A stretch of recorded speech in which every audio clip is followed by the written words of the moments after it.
NCERT Physics Class 11, 7th chapter, which is System of Particle Rotational Motion, question number 7.31. Now, a cylinder of mass 10 kg, radius 15 centimeter is rolling on a plane of inclination 30 degree. The coefficient of friction μs is equal to 0.25. How much is the force of friction acting on the cylinder?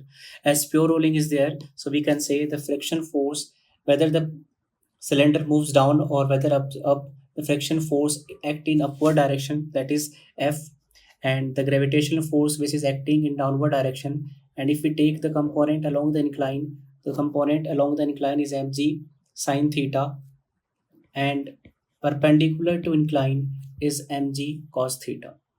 So this is the first we are going to draw the FBT, and this is the acting which is normal. So in order to write the value of friction, we can say the system is moving with acceleration a, and in case of pure rolling, the acceleration can be written as g sine theta. Acceleration can be written as g sine theta divided upon 1 plus k square by r square, where k is the radius of gyration. In the situation, case of solid cylinder, the radius of gyration is equal to r by root 2. On substituting the value of k, the value of acceleration a can be written as 2 by 3 g sine theta. Once we have acceleration, now we can apply the equation of motion, Newton's law of motion, in order to find the value of F.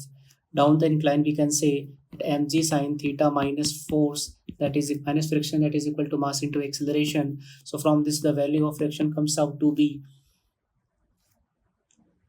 1 upon 3 mg sine theta.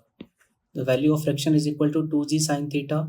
Value of acceleration is equal to 2 upon 3 g sine theta. From this, the value of friction comes out to be 1 by 3 mg sine theta. So this first part, the value of friction is equal to mg sine theta by 3. Now, what is the work done against during rolling? Work done against friction. So as we know, in case of pure rolling, the point of contact is at rest. So as static friction is there, as point of contact is rest, so the friction act is static friction, and in case of static friction, the work done would be 0.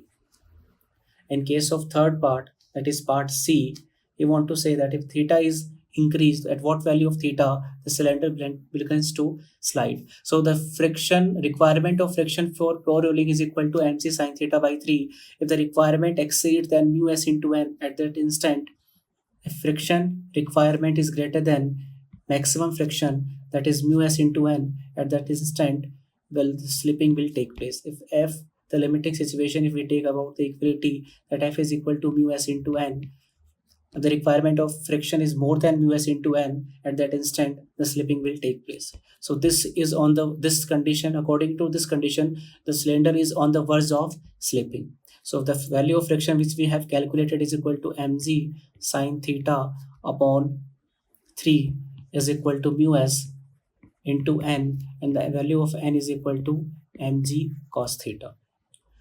So mg to mg is cancel out. So the value of theta can be written as, from this we can say the value of tan theta is equal to 3 times mu s.